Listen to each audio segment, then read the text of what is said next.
Y eso es lo que dice en el medio de este pasaje. Dice el versículo 11, porque la gracia de Dios se ha manifestado para salvación a todos los hombres. Amén. O sea, el regalo de Dios se ha manifestado para que todos los hombres se salven. Dice también, enseñándonos que renunciando a la impiedad y a los deseos mundanos, dice, vivamos en este siglo sobria, justa y piadosamente. Y aquí está la palabra, ¿no? Aguardando la esperanza bienaventurada y la manifestación gloriosa de nuestro gran Dios y Salvador Jesucristo, quien se dio a sí mismo por nosotros para redimirnos de toda iniquidad y purificar para sí un pueblo propio, celoso de buenas obras. Y le dice a Tito, esto habla y exhorta y reprende con toda autoridad. Nadie te menosprecie. Amén. Así como a Tito, todo predicador de la palabra puede tomárselo personal este último versículo, ¿verdad? Que exhortemos esto, hablemos esto, reprendamos con toda autoridad. Amén. Bien, dice en el pasaje que la gracia de Dios se manifestó para salvación a todos los hombres y que nos enseña, ¿no?, que renunciando a la impiedad, dice, y a los deseos mundanos, vivamos en este siglo, dice, sobria, justa y piadosamente, ¿no? Aguardando, dice, esperando la esperanza bienaventurada, o sea, esperando lo que va a venir, y la manifestación gloriosa de nuestro gran Dios y Salvador Jesucristo. Dice, quien se dio a sí mismo, ¿no? Sigue hablando de esta misma salvación para redimirnos de toda iniquidad, ¿no? Para que nosotros no tengamos iniquidad en nuestra vida. Dice, y purificar, ¿no? Purificar para sí, para Él, ¿no? Un pueblo propio, dice, un pueblo celoso de buenas obras, ¿no? Un pueblo, quiere decir celoso de buenas obras, que está deseoso, ¿no?, de hacer buenas obras, de vivir haciendo buenas obras. Amén. Entonces, dice que su gracia, ¿no?, su regalo se manifestó para todo eso. Y nos enseña aquí, quiero ver con ustedes estas palabras, ¿no?, que son pues aquello que nos enseña, ¿no?, que nosotros debemos vivir, dice, ¿no? Primero dice, renunciando a la impiedad, o sea, que nosotros no tengamos impiedad, ¿no? La impiedad se vaya de nuestras vidas. ¿Qué es la impiedad? Es una palabra en el griego que es la palabra acebeia. Dice, es lo opuesto a eusebeia, ¿no? La acebeia es ausencia de piedad, ¿verdad? Y dice lo opuesto a la piedad. Se usa, dice, en actos impíos, obras impías, obras de concupiscencia, de malos deseos tras otras cosas malos, ¿no? También se traduce malvados deseos impíos, etcétera, ¿no? Entonces, y hay una nota aquí en el diccionario, dice, anomia, iniquidad, maldad, es el menosprecio o desafío a las leyes de Dios. Pero acebeia es la misma actitud, pero no a las leyes de Dios, sino a la persona de Dios. Amén. O sea, un menosprecio, ¿verdad? Un desafío, no solo, o sea, ahora sí, al Dios mismo, digamos, ¿no? Que renunciemos a tener esa actitud, dice, ¿no? Porque quizás alguna persona tiene esa tentación, podemos decir, ¿no? Dice que renunciemos a la impiedad y a los deseos mundanos. La palabra deseos es una palabra de deseos, pero deseos fuertes, ¿no? Denota, dice, codicia. Se refiere al mandamiento dice de codiciar. Epitumeo viene de la palabra, epitumia eso es la palabra deseos, viene de la palabra epitumeo, que quiere decir fijar el deseo sobre algo, ¿no? Y usado intensivamente, ¿no? O sea, es algo fuerte, una pasión, dice aquí, ¿no? Tanto puede usarse este deseo profundo, tanto de cosas buenas como de cosas malas, ¿verdad? Pero aquí dice que esta epitumia son esos deseos mundanos, ¿no? Y la palabra mundanos es la traducción de la palabra cosmos, ¿no? Dice, primariamente es el orden. La palabra cosmos quiere decir un orden, una disposición, un adorno, un ornamento. Y especialmente cosmos en este capítulo se traduce a la tierra en contraste con el cielo, ¿verdad? O sea, deseos de cosas de la tierra, ¿no? En contraste con las cosas celestiales, ¿no? Entonces debemos renunciar, dice, a la impiedad, ¿no? Y a los deseos mundanos, ¿no? A esa actitud desafiante hacia Dios y esa actitud de menosprecio de Dios, ¿verdad? De apartarlo de nuestra vida, como mucha gente piensa que vive sin Dios. Y la otra es que no nos sometamos a esos deseos profundos que hay, ¿no? Por las cosas de este mundo, ¿no? En contraste con las cosas espirituales. También es otro pecado muy común, ¿verdad? Una tentación muy común, ¿verdad? Como vivimos en esta tierra, como comemos en esta tierra, nos vestimos en esta tierra, muchas veces estamos queriendo en esta tierra tenerlo todo, ¿verdad? En esta tierra demostrarlo todo, en esta tierra. Pero dice que Dios dice que renunciemos a eso y más bien hacia al Señor, ¿no? También dice en este mismo, la palabra cosmos, mundanos, dice la suma de las posesiones temporales, ¿verdad? Entonces, ¿cómo debemos esperar la bienaventurada esperanza, dice, y la manifestación gloriosa, dice, así, primero renunciando a todas estas cosas. Y en segundo lugar, dice también en este versículo, dice, y vivamos en este siglo, dice, sobria, piadosa, ¿no? Y ¿cómo dice? Perdón. Dice, sobria, justa y piadosamente. Y también tengo la traducción exacta de lo que quiere decir aquí, ¿no? La palabra sobriamente, la palabra sofronos, que viene de la palabra sofrón, dice que denota una mente sana, ¿no? Porque viene de la palabra soso, que quiere decir salvar, y fren, mente, ¿no? De mente salva, digamos, ¿no? Algo así quiere decir. Mente salva. Y aquí dice que sugiere una mente con dominio propio, ¿no? Que es aquello que domina todas nuestras acciones. Y que posibilita, dice, al creyente ser conformado a la mente de Cristo, ¿no? Esta es la definición del diccionario, ¿no? El Bain. Entonces dice que vivamos con una mente sana, con una mente salva, una mente que ve, ¿no? que considera, ¿no? Las cosas espirituales.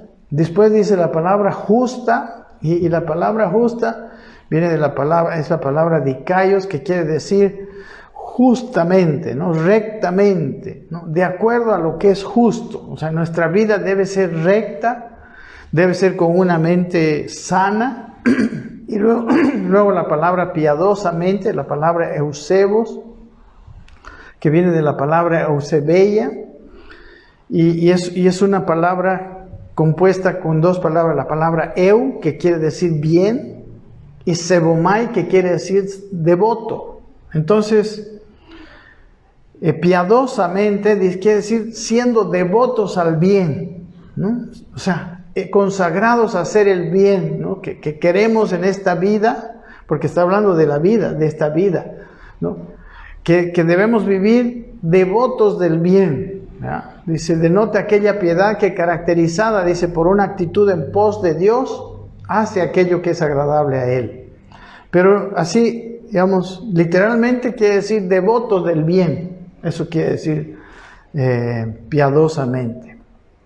Amén. Entonces, hay que renunciar a los deseos mundanos y dice después, y que tenemos que vivir sobria, ¿no? Con una mente salvada, con una mente buena, dice, justa, ¿no? Con justicia en todas nuestras acciones y piadosamente, ¿no? Devotos del bien, siempre haciendo el bien.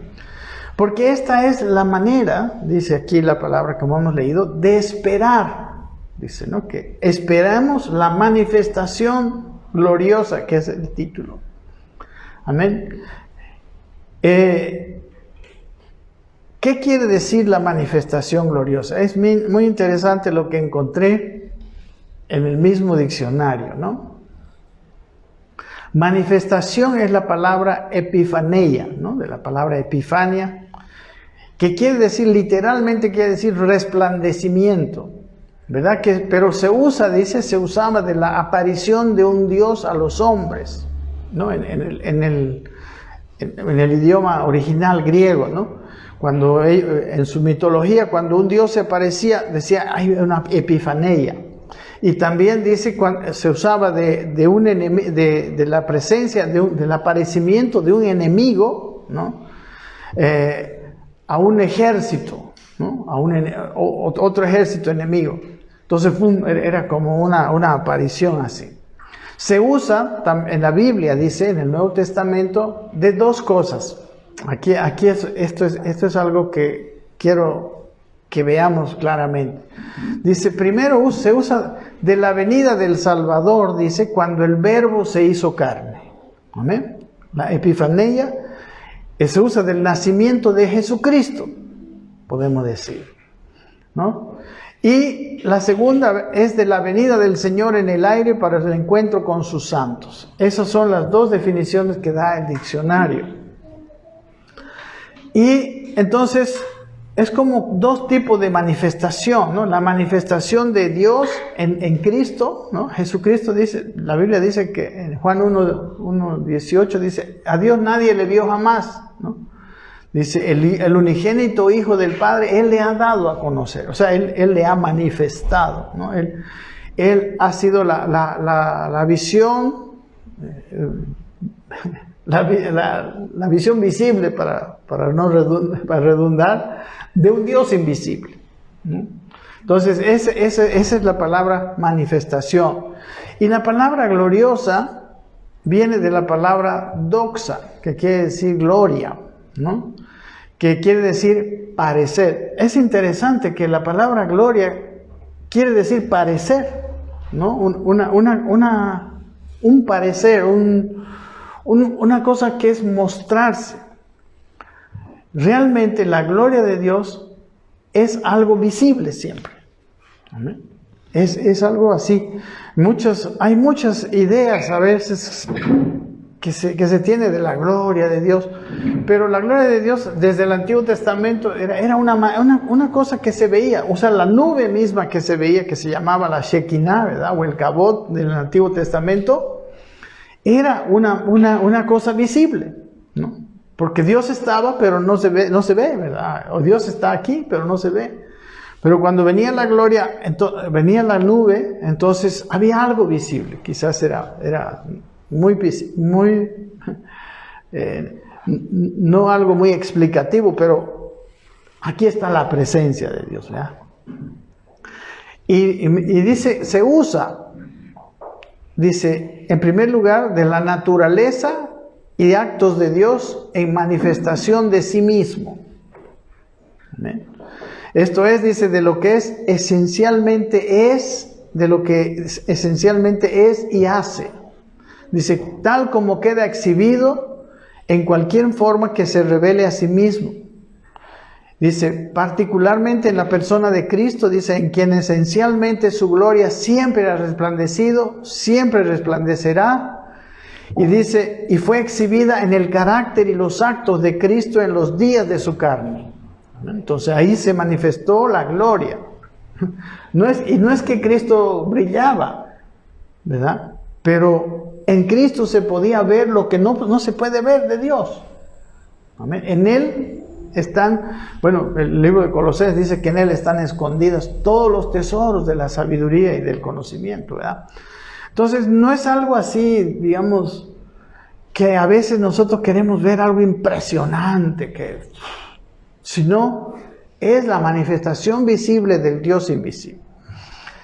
Dice, en segundo lugar, es la manifestación del carácter y los caminos de Dios exhibidos por medio de Cristo, dice, y luego dice, y a través de los creyentes.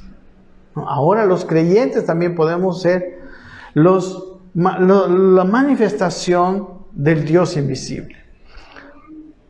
Amén. Y termina diciendo, ¿no? Muy lindo, dice, en tercer lugar, habla de la palabra gloriosa, habla del estado de bienaventuranza o bendición al cual los creyentes han de entrar al ser hechos a la semejanza de Cristo, ¿no? Entonces, cuando los creyentes maduran, ¿no? y Cristo se manifiesta en ellos, empieza a venir la gloria.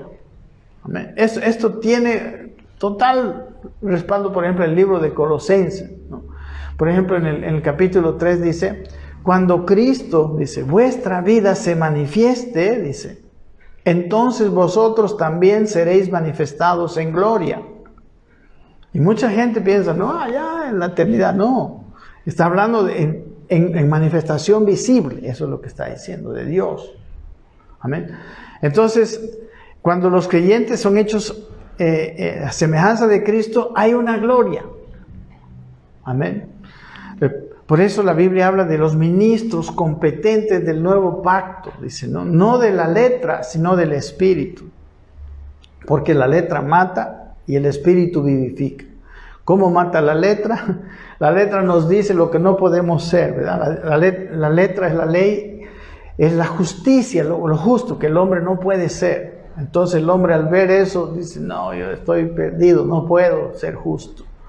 Pero el Espíritu vivifica porque el Espíritu lo transforma a uno, ¿verdad? Entonces cuando una persona está en un lugar, a veces no necesita ni hablar.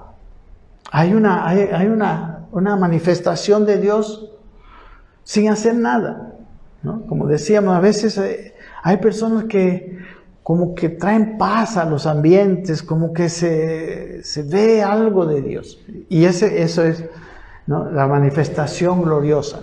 Entonces, ¿qué está diciendo, mis hermanos? Porque hay una actitud, ¿no? Venía esto a mi mente porque muy extendida esta actitud de los creyentes, ¿no?, en todo el mundo, ¿no?, de esperar solamente la manifestación de Cristo en esa segunda manera. Dicen, ay Señor, ven de una vez, llévanos, ¿no? Ya estamos cansados de vivir con tanta injusticia y con tantas cosas que vemos. Amén. Pero esa es la segunda manifestación.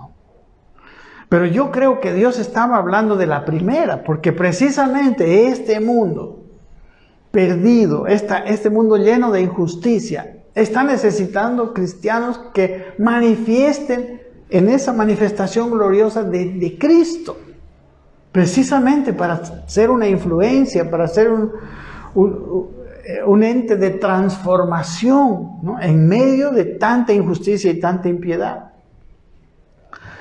Y para que nosotros, o sea, esa gloria se va manifestando, ¿no? Por eso dice que debemos estar aguardando. Y se va a manifestar en actos, en acciones, o también, ¿no?, como hemos dicho, en una presencia simplemente. Pero la manera de aguardar eso es viviendo una vida, ¿no?, como dice aquí en el versículo. Se cruzó mi lente. Dice, renunciando a la impiedad y a los deseos mundanos y viviendo sobria, justa y piadosamente. Dice que de esta manera, si renunciamos a la impiedad y a los deseos mundanos y vivimos en este siglo sobria, justa y piadosamente, estamos esperando de la manera correcta que Dios se manifieste en nuestras vidas. Amén. Para que Dios se manifieste en nuestras vidas, debe haber estas actitudes en nuestras vidas. Amén. Eso es algo que me parece muy precioso.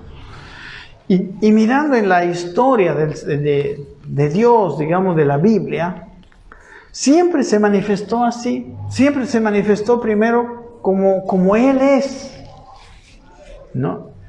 A personas, ¿no? Por ejemplo, primero a Adán. ¿Qué hizo con Adán? Adán lo creó todo y después le dio autoridad. Y luego le dijo que vaya, que se multiplique, que llene la tierra, ¿no? Y que la sojuzgue y que la llene. ¿Y qué tenía Adán, por ejemplo, que le hacía, digamos, este representante de Dios en la tierra? Adán tenía la imagen y la semejanza de Dios. Entonces, la tierra, que tiene sentidos físicos, podemos decir, que no puede ver a Dios espiritualmente, los animales no pueden ver a Dios, ¿no? La creación no puede ver a Dios. Muchos hombres, como tenemos una naturaleza caída, no podemos ver a Dios antes de conocerle, digamos, de recibir por fe la salvación. Entonces, la creación, que originalmente, si ustedes ven el Génesis capítulo 1, que originalmente estaba desordenada y vacía, y las tinieblas la cubrían. Y Dios empezó a crear, Él creó en 6 días, creó todo. Y después descansó. Pero Él envió ¿a quién? Al que era su imagen y su semejanza. Le dio autoridad y le dijo que llene la tierra. Lo que Dios estaba queriendo es que llene la tierra con su presencia, que llene la tierra con su carácter, que llene la tierra ese es su representante que tenía su gloria. Amén. Entonces, esa, por ejemplo, fue una manifestación. Después, otra manifestación en la historia bíblica, Israel. ¿Qué hizo con Israel? ¿No? Empezó con Abraham, ¿verdad? Lo sacó de Ur de los Caldeos, lo trajo, lo hizo su amigo, ¿verdad? Y de él dijo: yo de ti voy a hacer una nación grande. ¿Y qué esperaba Dios? Que esa nación fuera santa a Él, que fuera consagrada a Él, como aquí dice que nosotros debemos vivir. Y esa nación la llevó a un lugar que se llamaba la tierra de Canaán. ¿Sabe que la tierra de Canaán, si ustedes conocen geografía, está en un lugar donde confluyen los caminos que llevan desde Europa hasta Asia y África, ¿no? Esos 3 continentes tienen como un centro el lugar de la tierra de Canaán. Y en esa tierra de Canaán también hay la mayor depresión, una de las más grandes depresiones de la geografía, ¿no? Por ejemplo, el Mar Muerto es un mar que está a muchos metros por debajo del nivel del mar, ¿no? El Mar Muerto, y de todo ese lugar, el monte de Sión, Jerusalén, está hecha en un monte alto. Por eso cuando la Biblia habla de descender, habla de irse de Jerusalén. Cuando habla de subir, habla de ir a Jerusalén, porque Jerusalén es Entonces, hasta geográficamente, Dios puso a su pueblo para que el mundo lo viera, y que viendo a su pueblo, el mundo le conociera a Dios. ¿Amén? Pero ¿qué pasó con su pueblo? Ahora, vamos a ver la manifestación de Dios. Primero Él se manifestó ¿cómo? Los amó, ¿verdad? Los sacó de la tierra de esclavitud de Egipto. Los llevó a una tierra que fluye leche y miel. Todas esas maneras en que Dios se manifestó fueron como esta primera manifestación que nosotros estamos viendo de este versículo. Dios nos amó igual a nosotros. El tercer pueblo que puedo ver, aunque debe haber más, representante de Dios es ahora la iglesia. ¿Cómo es la manifestación de Él hacia la iglesia? Fue también una manifestación de amor. Él murió en la cruz, ¿verdad? Para amarnos. Él nos dio ejemplo cuando estuvo en esta tierra. Él quiere que nosotros seamos parecidos a Él, ¿verdad? Así como Adán tenía la imagen de Dios, Dios puso hasta su naturaleza, ¿verdad? Puso su simiente. Hemos sido nacidos no de simiente corruptible, sino de simiente incorruptible.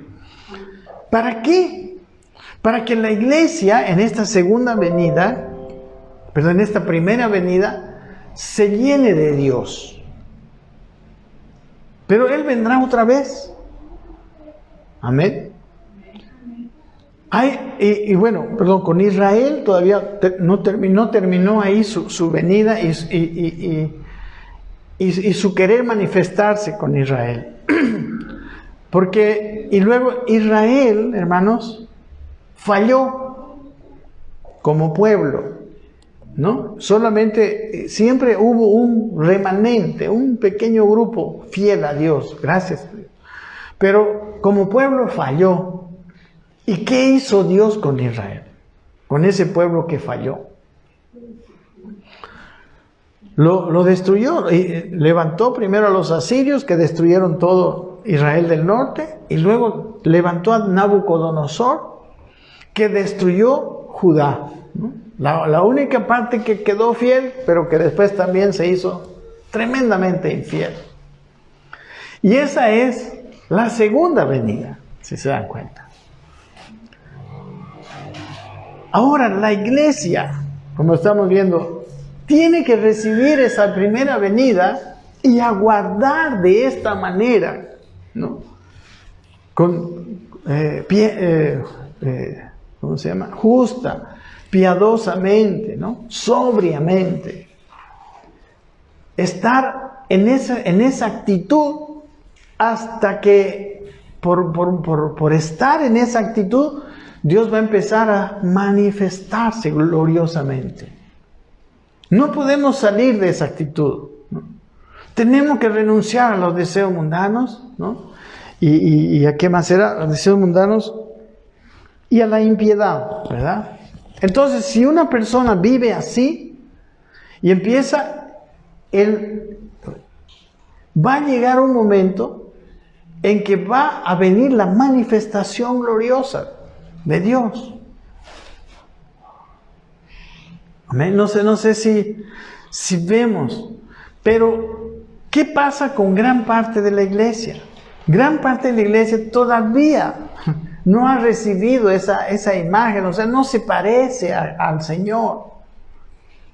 Y está queriendo que venga, pero en la segunda forma, ¿no? En forma de juicio. Con Israel vino en forma de juicio. Y la tercera manifestación antes de la iglesia fue Cristo mismo. Él vino, ¿verdad? ¿Y qué estaba haciendo en la tierra? Andaba haciendo bienes, dice la Biblia, sanando a todos los oprimidos por el diablo, haciendo puro cosas buenas, predicando, ¿verdad? La justicia, la verdad de Dios. Y esa es también la epifanía, o sea, la venida gloriosa de nuestro Dios, pero ahora en la persona de Cristo. ¿Y qué pasó con la gente que escuchaba a Cristo? Que muchos se convirtieron en lo que quedó de la manifestación de Cristo, supuestamente la iglesia, ¿verdad? ¿Y qué pasó con los otros de Israel? ¿Qué vino en el tiempo después de Jesús? Vino un juicio también.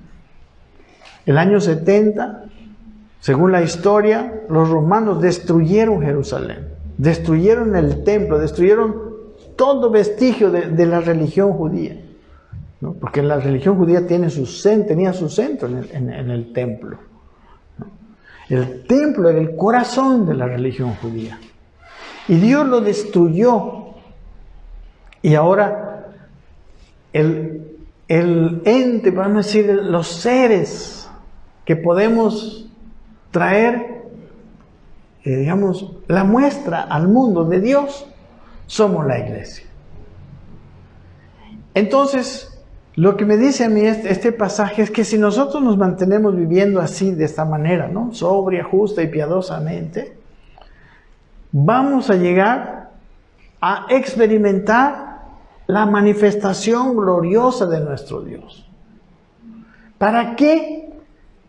Porque el mundo necesita verlo. Amén. Así como en su tiempo la gente, los que estaban en Jerusalén, en Israel, en Galilea, lo vieron a Jesús. Tuvieron la oportunidad de conocer a Dios físicamente. Así Dios está esperando que el mundo tenga la oportunidad de conocer a Dios físicamente a través de la iglesia. Porque el mundo, la gente tiene que tomar una decisión. Si la iglesia no representa bien a Dios, entonces mucha gente no quiere eso. No quiere lo que ve, porque lo que ve no se parece a Dios en muchos casos. Entonces, si nosotros queremos hacer la obra de Dios, mis hermanos, tenemos que permitirle a Dios que nos transforme. Pero ¿cómo lo vamos a hacer? Viviendo en esta tierra justa, piadosamente y sobriamente, como dice la palabra de Dios. Si nuestra vida empieza a ser continuo, ¿no? En Juan 15 hay una palabra clave, ¿no? En la vid y los pámpanos. La palabra clave es permanecer. Si permanecemos viviendo en esta actitud, en esta forma de vivir sobria, justa y piadosamente, libres de los deseos mundanos y de la impiedad, entonces ahí va a empezar a venir, va a llegar a venir, ¿no? La manifestación gloriosa de nuestro Dios. La primera, que el mundo necesita, que Dios necesita que el mundo lo vea. Entonces, la actitud no debe ser, ay Señor, todo está mal, no, el mundo está de cabeza, el aborto, que el homosexualismo, que tantas cosas, que los asesinatos, que la droga, etc. Ven de una vez. ¿Quién sabe que el juicio caiga sobre ellos mismos? Porque ellos no están siendo esa imagen real del Dios invisible, ¿no? La gloria del Dios no se está viendo. O ellos o nosotros, yo también puedo decir, porque todavía yo creo que, espero que de alguna forma Dios se vea en mi propia persona, pero tiene que verse cada vez de una forma más gloriosa, o sea, más visible. Porque el mundo precisamente necesita ver eso y llegar a un momento a tomar una verdadera decisión. ¿Cómo yo voy a comprar, por ejemplo, una joya falsa? ¿Verdad? No me va a gustar una joya, ¿no? Una joya que me venden como diamante lo que no es diamante. No, pero yo no quiero eso. El mundo no quiere un comportamiento religioso. ¿Verdad? El mundo no necesita más religión. Religión hay mucha. Y hay muchas religiones. El mundo necesita aquellos que manifiesten la gloria de Dios. Amén. Y de verdad, es un privilegio tan grande que Dios nos concede, ¿verdad? La posibilidad. Pero para tener ese privilegio debemos aguardar esa manifestación de esta manera. Amén. Como hemos dicho desde el comienzo, ¿no? Renunciar a los deseos mundanos y a la impiedad y vivir en este siglo sobria, justa y piadosamente. Amén. Entonces, Dios realmente se va a manifestar. Un problema que está asociado con este es el problema de que las personas, una vez que ven la cosa de Dios, lo primero que quieren hacer es hacer cosas para Dios. Pero Dios quiere que nosotros, no está queriendo que nosotros hagamos. Dios quiere que nosotros seamos. Amén. Nosotros estamos buscando dar el mensaje. Dios está buscando que seamos el mensaje. Amén. Esa es la idea de Dios. Dios quiere hacernos el mensaje. Pero nosotros queremos hacer cosas para mandar el mensaje, si se puede decir, ¿no? Hay tanto activismo, pero una persona que no tiene la gloria de Dios no puede dar a conocer a Dios. Amén. Es una falsa imitación de Dios. Los fariseos, mis hermanos, tenían un problema. Ellos aparentaban, pues, pero no eran. Jesús era. Y la gente decía, fariseos predican, pero este predica con autoridad. ¿Y cuál era la autoridad? No era que gritaba mucho, no. La autoridad era que no solamente salían palabras. A Pedro le dijo, ¿a quién iremos? Tú tienes palabras de vida, tú tienes palabras vivas. Jesús dijo a sus discípulos, mis palabras son espíritu y son vida.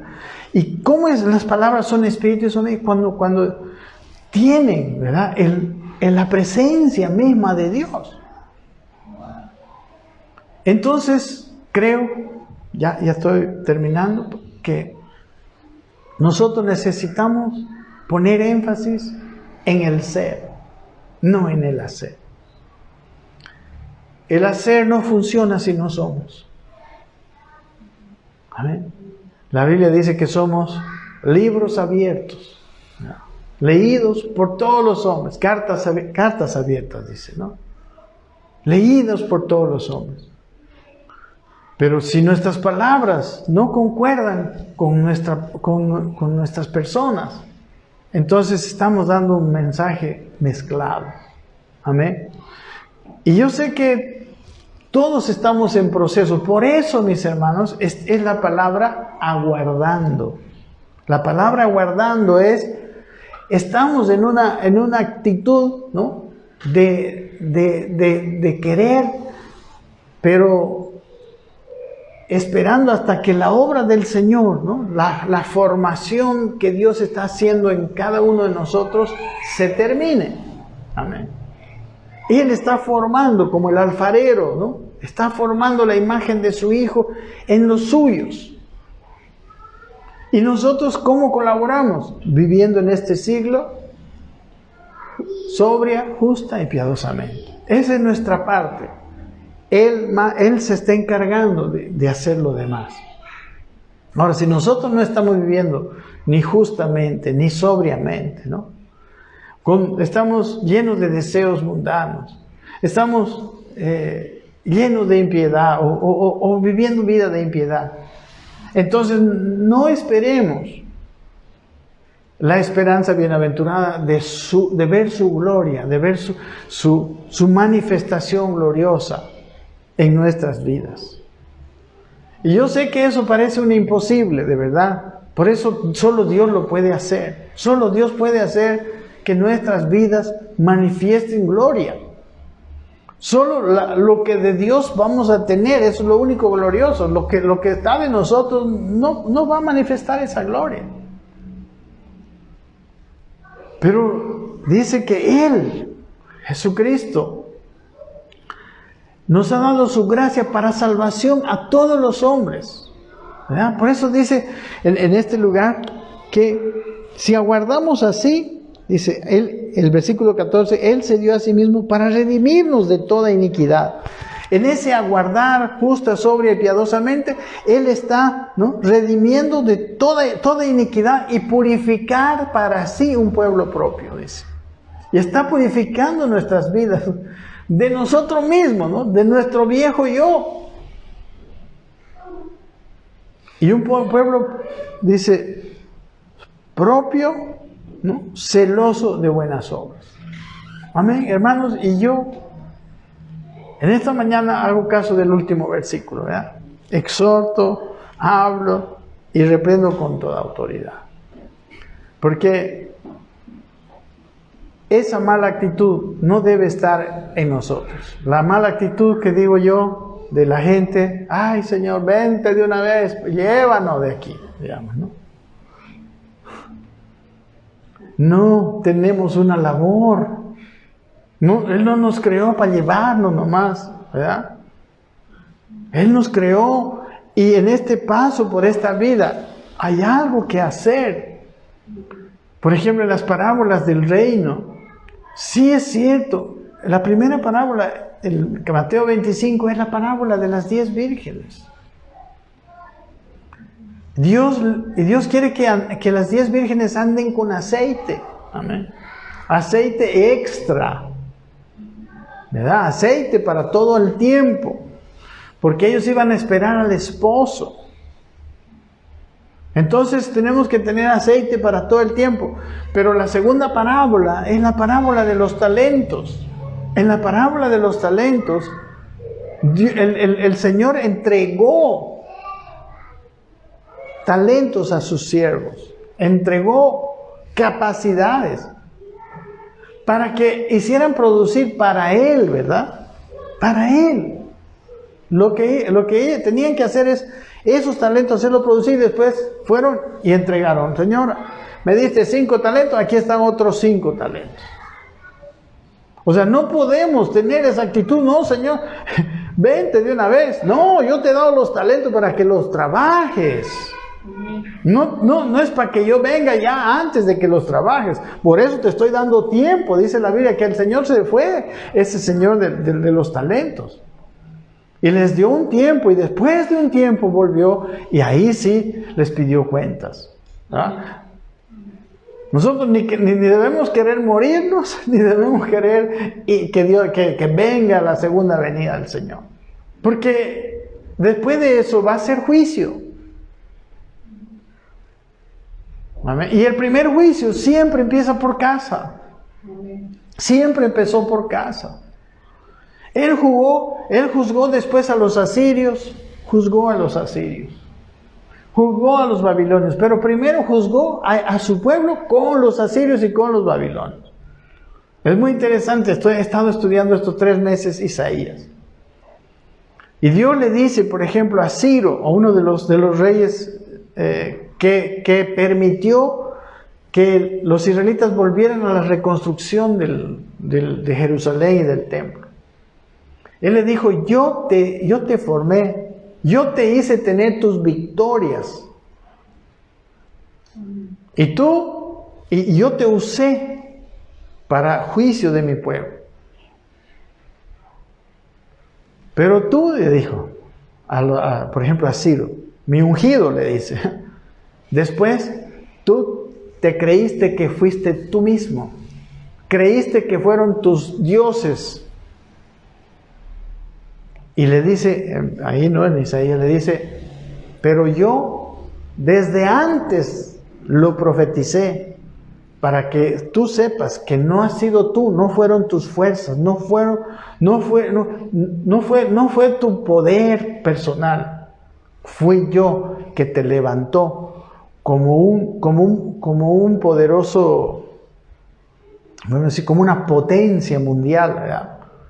Porque Ciro era un rey de los medos y de los persas, que conquistaron, ¿no? Primero juzgó a Nabucodonosor, a los babilonios, ¿verdad? Porque los babilonios habían juzgado a Israel igual lo mismo. Siendo el instrumento de Dios, después se enorgullecieron. El instrumento pensó que todo lo había hecho en sus fuerzas. Y Dios dice ahí en Isaías, tú no lo hiciste en tus fuerzas, yo te levanté. ¿Sabe que Dios tiene vasos de honra y vasos de deshonra? Pero los vasos de honra es su iglesia, somos nosotros sus vasos de honra. Pero Él usa otros vasos de deshonra.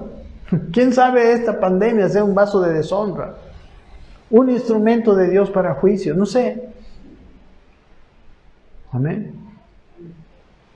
Dios le dice a Ciro, mi siervo, mi ungido, que después, igual que su pueblo, ¿verdad? Su pueblo se volvió a los otros dioses. Ciro se dijo, mi fuerza, el poder de mi fuerza conquistó. Nabucodonosor, ¿no ven? Daniel, ustedes no sé si lo han leído. Él dijo, el poder de mi fuerza me dio toda esta riqueza. ¿Y qué hizo Dios con Nabucodonosor? Por 7 años estuvo como un animal. Por 7 años estuvo, le crecían las uñas como garras. No se bañaba. Amén. Y Dios nos libre a los que queremos ser instrumentos de Dios, de pensar que es por algo nuestro, ¿verdad? Porque si es algo, por último, si es algo nuestro, no causa cambios, ¿verdad? Si algo causa cambios, es algo que viene de Dios nomás. Pasa por nosotros, ¿no? Somos la cañería que el agua pasa por nosotros. Pero no hay agua de nosotros mismos. Somos un tubo. Amén. Pero Dios quiere que ese tubo sea limpio, para que no se contamine el agua que pasa por nosotros. Amén. Vamos a orar al Señor y vamos a pedirle que nos ayude a corregir, ¿no? Y si en algún momento nosotros estuvimos en esta actitud escapista, yo le llamo escapismo, la actitud muchas veces de la iglesia que lo que quiere es librarse de responsabilidades al final, hermano. O sea, nosotros nos queremos librar de esa responsabilidad que Dios nos ha dado. Igual sucede sucedió con los monasterios, ¿no? de algunas órdenes.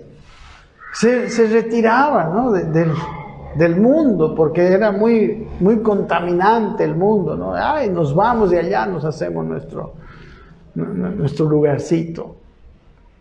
Y también pasa con la iglesia, ¿verdad? Pero Dios no nos llamó así. Dios nos llamó al medio. Eso también pasó con los fariseos, recuerden, con los judíos. ¿Se acuerdan de Pedro? Cuando fue a la casa de Cornelio y entró por revelación de Dios, por el ángel que vino, por la visión de los lienzos. ¿Qué empieza a decir? Le dice a Cornelio y a todos. Ustedes saben, así empieza su discurso. Cuán abominable es para un varón judío entrar en la casa de incircuncisos. Miren cómo empieza. No, Dios nos llamó a estar en este mundo, estar en medio de este mundo. La sal no, ¿para qué sirve la sal solita? La sal tiene que estar en la sopa, amén, para salar, y somos la sal de la tierra. Amén, Padre, te pedimos por nosotros, Señor. Si bien algunas veces, Padre, tú nos has retirado para trabajar, pero trabajar en nosotros, Señor. Ayúdanos a tener, Señor, esa actitud de una vida justa, amantes de la justicia, amantes del bien, como dice la traducción de estas palabras que nos da sentido, Señor. Que nosotros podamos vivir afanados en esas cosas y no afanados en las cosas de esta vida. Que las cosas de esta vida tienen su lugar, pero que nosotros sepamos que tu propósito es transformarnos para ser la muestra de Dios, para ser la gloria de Dios en este tiempo. Ser aquellos que te muestran y te representan. Que la imagen y semejanza que tuvo Adán vuelva a nuestras vidas, Señor, y que nosotros cooperemos aguardando de esta manera hasta que la gloria, la manifestación gloriosa ocurra en la vida nuestra, Señor. Te pedimos en el nombre de Jesús, no que vengas en tu venida a juzgar, sino que vengas en tu venida a hacer, a entrar en nosotros, a formar nuestras vidas, a formar a Cristo en nosotros. Te pido por tu iglesia, te pido por aquellos que, como muchas veces nos pasa, estamos cansados y trabajados y queremos tirar la toalla, entonces decimos que vengas cuando ni siquiera estamos preparados, cuando quién sabe estemos metidos en el juicio mismo, porque tú juzgas, Señor, primero a tu pueblo. Ayúdanos a vivir con un enfoque bien claro. Ayúdanos a que esta palabra de hoy nos siga confrontando, Señor.